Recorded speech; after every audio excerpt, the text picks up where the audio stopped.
بسم اللہ الرحمن الرحیم۔ السلام علیکم جی، میرا نام محمد ذیشان بشیر ہے۔ میں آپ کو اپنے ڈیجیٹل میڈیا پلیٹ فارم پر خوش آمدید کہتا ہوں۔ ناظرین کرام، گزشتہ 24 گھنٹوں میں بہت اہم ترین ڈیولپمنٹس ہوئی ہیں سیاسی لحاظ سے پاکستان میں، اور اس سے بھی زیادہ اہم ڈیولپمنٹس آنے والے 24 گھنٹوں میں ہونے کے لیے جا رہی ہیں، ایسے وقت میں کہ جب سپریم کورٹ کی جانب سب کی نظریں ہیں، فل کورٹ اجلاس ہونے کے لیے جا رہا ہے۔ پہلی باضابطہ اور بڑی میٹنگ ہے جو کہ چیف جسٹس یحییٰ آفریدی کی زیر صدارت ہونے کے لیے جا رہی ہے۔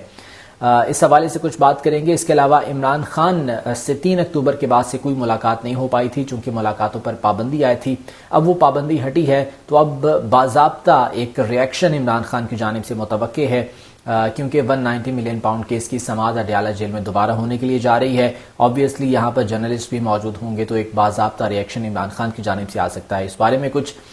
ڈیٹیلز ہیں وہ آپ کے ساتھ شیئر کرنی ہے۔ اس کے علاوہ وزیر اعظم شہباز شریف سے لاہور ماڈل ٹاؤن میں بلاول بھٹو نے ملاقات کی ہے، اور 27ویں آئینی ترمیم جس کی اب باز گشت سنائی دے رہی ہے، جس کے بارے میں مولانا فضل الرحمان نے بھی اپنے خاصے غصے کا اظہار کیا تھا، اب لیکن 27ویں آئینی ترمیم کے حوالے سے باتیں ہو رہی ہیں۔ ماڈل ٹاؤن میں ہونے والی میٹنگ میں اس حوالے سے کیا ڈیولپمنٹ ہوئی ہے، اس بارے میں کچھ ڈیٹیلز ہیں جو کہ آپ لوگوں کے ساتھ شیئر کرنی ہے۔ سب سے پہلے گزارش ہے کہ اس چینل کو سبسکرائب کر لیجئے اگر ابھی تک آپ نے سبسکرائب نہیں کیا ہے، تاکہ میری تمام تر ویڈیوز بر وقت آپ تک پہنچتی رہیں، اور اس ویڈیو کو لائک اور شیئر بھی ضرور کر دیجیے گا۔ اچھا، سب سے پہلے میں کچھ بات کرنا چاہوں گا عمران خان کے حوالے سے۔ دیکھیں، 3 اکتوبر کو پابندی عائد کی گئی تھی اڈیالہ جیل میں ملاقاتوں پر، اور یہ کہا گیا تھا کہ سیکیورٹی خدشات کی بنا پر کسی بھی قسم کی ملاقات نہیں ہو سکتی۔ اس دوران جب 26ویں آئینی ترمیم کا معاملہ آیا تو وہ ایک اسپیشل پرمیشن دی گئی تھی تحریک انصاف کے وکلاء کو جو وہاں پر گئے ہیں مشاورت کے لیے، اور وہ بھی چند منٹوں کی ملاقات تھی، 40 منٹ کی یا 45 منٹ کی وہ ملاقات تھی، اس کے علاوہ اس سے زیادہ جو ہے وہ بات نہیں ہو پائی تھی۔ تو اب وہ پابندی جب ہٹی ہے تو 190 ملین پاؤنڈ کیس کی سماعت، جو کہ پہلے اس پابندی کی وجہ سے 2 دفعہ ملتوی ہو چکی ہے، اب دوبارہ سے اڈیالہ جیل میں ہونے کے لیے جا رہی ہے۔ اب جب سماعت ہوتی ہے تو آپ کو پتا ہے کہ وہاں پر جرنلسٹ بھی موجود ہوتے ہیں۔ آبویسلی جرنلسٹ کو اس طرح سے تو عمران خان تک رسائی نہیں ہے، لیکن ڈیفینیٹلی عمران خان کا میسج انہی صحافیوں کے ذریعے، انہی جرنلسٹ کے ذریعے باہر آتا ہے، اور یہی جرنلسٹ جو ہے وہ رپورٹ کرتے ہیں۔ تو اب 190 ملین پاؤنڈ کیس کی سماعت دوبارہ اڈیالہ جیل میں ہوگی تو آبویسلی صحافی یہاں پر موجود ہوں گے۔ عمران خان کا ایک باضابطہ ریئیکشن متوقع ہے تمام تر سیاسی معاملات کے حوالے سے جو بہت اہم ڈیولپمنٹس اس دوران ہوئی ہیں، جس دوران عمران خان سے ملاقات پر پابندی آئی تھی۔ 26ویں آئینی ترمیم کا معاملہ سامنے آیا، اس کے بعد چیف جسٹس قاضی فاضل عیسیٰ ریٹائر ہو گئے، جسٹس یحییٰ آفریدی وہ چیف جسٹس بن گئے، مولانا فضل الرحمان سے پی ٹی آئی کے تعلقات کس حد تک جو ہے وہ بڑھے، وہ بھی اسی عرصے کے دوران بڑھے۔ تو یہ وہ تمام تر چیزیں ہیں جس پر عمران خان کا باضابطہ ایک ریئیکشن، ایک رد عمل آنا باقی ہے، اور وہ متوقع ہے کہ وہ آئے گا۔ اسی لیے تمام تر نظریں اب اڈیالہ جیل پر ہیں، اس سماعت پر ہیں کہ اس سماعت کے بعد یا اس سماعت سے پہلے جو ایک غیر رسمی گفتگو ہوتی ہے عمران خان سے، اس میں کیا ان کا میسج آتا ہے اور کیا ان کا رد عمل سامنے آتا ہے، یہ جرنلسٹ جو وہاں پر جاتے ہیں وہ رپورٹ کریں گے، تو اس کا انتظار ہے۔ دوسری جانب جی، سپریم کورٹ میں فل کورٹ اجلاس ہونے کے لیے جا رہا ہے۔ چیف جسٹس قاضی فاضل عیسیٰ کے ریٹائر ہونے کے بعد جب چیف جسٹس یحییٰ آفریدی نے منصب سنبھالا تو اس کے بعد سب سے پہلے تو انہوں نے یہ کام کیا کہ پریکٹس اینڈ پروسیجر کمیٹی دوبارہ سے تشکیل دی گئی، جس میں جسٹس مونی بختر کی واپسی ہوئی ہے، جسٹس منصور علی شاہ ڈیفینیٹلی اس میں شامل ہیں۔ اچھا، یہ بھی جو ہے وہ حکومت کے لیے ایک بڑا شیکنگ موومنٹ تھا، ایک بہت بڑا دھچکا تھا حکومت کے لیے کہ جب یہ اقدام کیا ہے جسٹس یحییٰ آفریدی نے۔ شاید حکومت یہ ایکسپیکٹ نہیں کر رہی تھی کہ جسٹس مونی بختر کو واپس اس کمیٹی میں رکھا جائے گا، اور یہی وجہ ہے کہ دوبارہ سے پریکٹس اینڈ پروسیجر ایکٹ میں ترمیم کے لیے کوشش کی جا رہی ہے، اور پارلیمنٹ میں اس حوالے سے دوبارہ سے قانون سازی کرنے کے لیے کوشش کی جا رہی ہے تاکہ اس کمیٹی کے اندر ججز کی تعداد 3 کی بجائے 5 کر دی جائے، تاکہ حکومت اپنی مرضی سے کیسز جو ہے وہ لگوا سکے اپنے مرضی کے بینچز میں، اور یہ تمام تر چیزیں آگے چل سکیں۔ بہرحال حکومت کے لیے ایک دھچکا تھا کہ جسٹس مونی بختر کی واپسی ہوئی ہے، پہلا اقدام تو وہ ہوا تھا۔ دوسرا اقدام یہ ہوا چیف جسٹس یحییٰ آفریدی کی جانب سے کہ فل کورٹ کا اجلاس بلا لیا گیا۔ اب اس فل کورٹ کے اجلاس میں تمام ججز موجود ہوں گے، بشمول ان ججز کے کہ جنہوں نے ریزروڈ سیٹس کا فیصلہ دیا تھا، وہ 8 ججز بھی موجود ہوں گے۔ وہ فیصلہ جس پر ابھی تک عمل درآمد نہیں ہوا ہے، اور اس بارے میں الیکشن کمیشن نے ایک ریویو پٹیشن سپریم کورٹ میں پھینکی تھی، ایک تاخیری حربہ تھا تاکہ اس کو لنگر آن کیا جا سکے، اور اس پر عمل درآمد ابھی تک نہیں کیا گیا۔ امید ہے کہ وہ پٹیشن بھی جو ہے وہ دوبارہ اب سماعت کے لیے مقرر کی جائے گی، اور اب دیکھنا یہ کہ آئینی بینچ جو بنتا ہے ڈیفینیٹلی وہ پٹیشن اب آئینی بینچ میں جائے گی۔ ایک تو یہ اقدام ہوا تھا، فل کورٹ کا جو اجلاس ہونے کے لیے جا رہا ہے اس میں یہ تمام تر ججز موجود ہوں گے، تو اس لیے بہت زیادہ امپورٹنٹ ہے یہ اجلاس، اور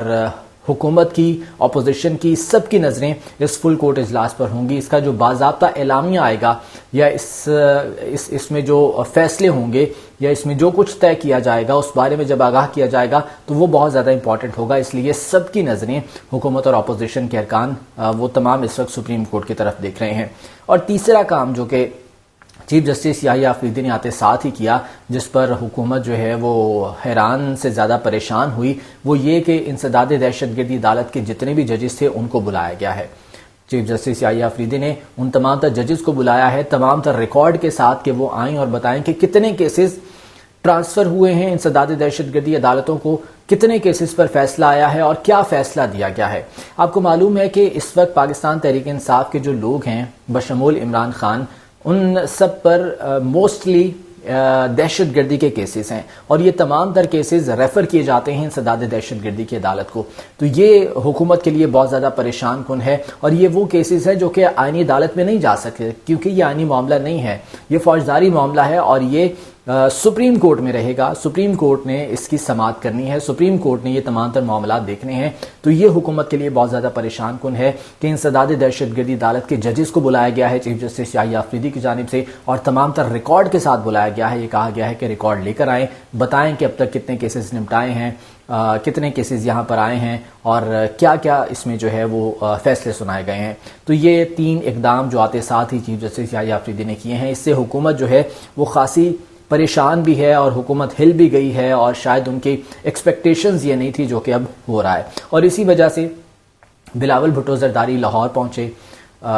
وزیر اعظم شہباز شریف سے ماڈل ٹاؤن لاہور میں انہوں نے ملاقات کی ہے، اور ان تمام تر معاملات کے حوالے سے گفتگو کی گئی ہے۔ یہ جو تمام تر چیزیں ہو رہی ہیں ابھی، کیونکہ یہ ایکسپیکٹ نہیں کی جا رہی تھی۔ اس کے ساتھ ساتھ 27ویں آئینی ترمیم جس کی بازگشت اس وقت سنائی دے رہی ہے۔ دیکھیں 26ویں آئینی ترمیم جب کی گئی تو اس میں سے بہت سی ایسی شقیں تھیں جو کہ مولانا فضل الرحمان سے مذاکرات کے دوران انہیں امینڈ کیا گیا، انہیں نکال دیا گیا۔ بقول مولانا فضل الرحمان کے 52 شقیں تھیں جو کہ کم کر کے 26 کر دی گئیں،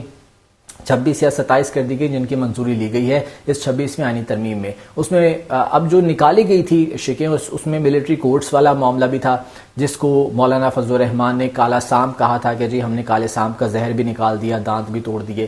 اس کے علاوہ اور بہت سے ایشوز تھے۔ اب حکومت یہ چاہ رہی ہے کہ 27ویں ترمیم وہ لے کر آئے، یہ حکومت کے اس وقت کارڈز پر موجود ہے۔ 27ویں آئینی ترمیم لے کر آئے، وہ معاملات جو کہ رہ گئے تھے وہ اب 27ویں آئینی ترمیم میں شامل کیے جائیں۔ اور اسی پر مولانا فضل الرحمان نے خاصی برہمی کا اظہار بھی کیا تھا، اور یہ کہا تھا کہ کسی کا باپ بھی 27ویں آئینی ترمیم نہیں لا سکتا۔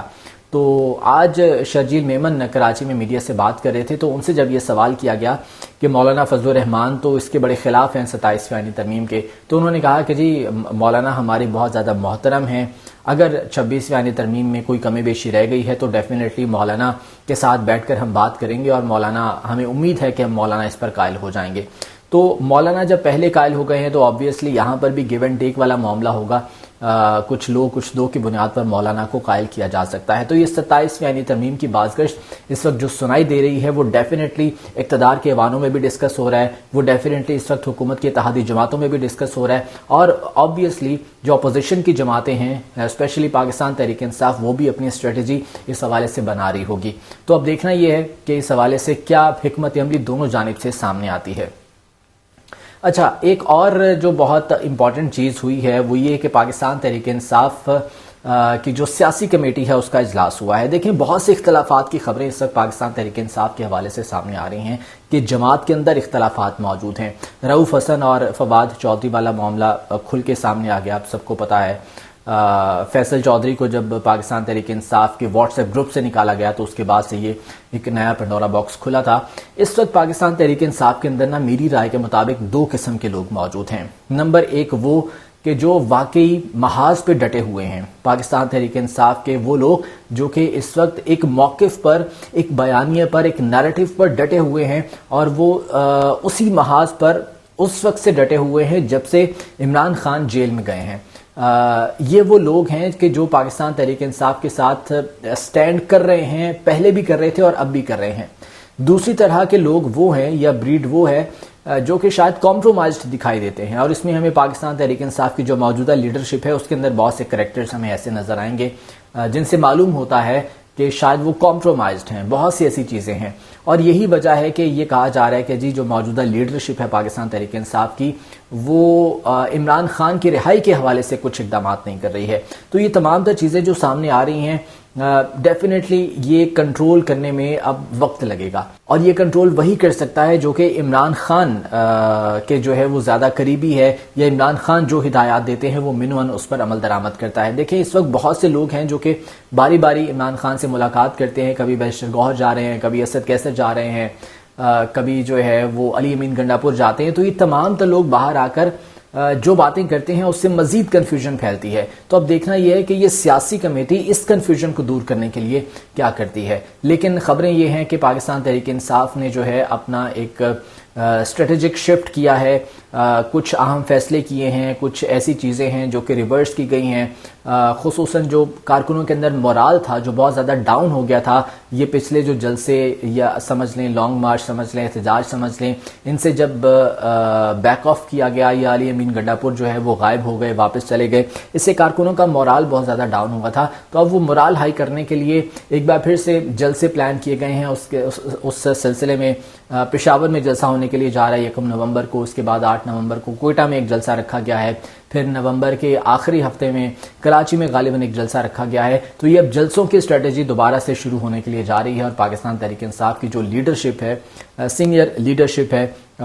ان کا یہ کہنا ہے کہ وہ خود ان جلسوں میں جائیں گے اور خود جو ہے وہ عوام کو متحرک کریں گے۔ اب یہ کس حد تک کارآمد ثابت ہوتا ہے، کس حد تک جو ہے عوام کو متحرک کرنے میں کامیاب ہوتے ہیں، یہ تو ان جلسوں کے بعد ہی پتہ چلے گا۔ اچھا، کے پی میں ایک اقدام اٹھایا گیا ہے عوامی فلاح کے لیے، اور یہ وہ اقدام ہے جو کہ میرے خیال سے ہیلتھ کارڈ کے بعد ایک ایسا سٹیپ ہے جو کہ عوام کی فلاح کے لیے بہت زیادہ امپورٹنٹ ہے۔ کے پی میں عوام کی انشورنس، لائف انشورنس کرنے کا فیصلہ کیا گیا ہے، اور یہ فیصلہ ہوا ہے کہ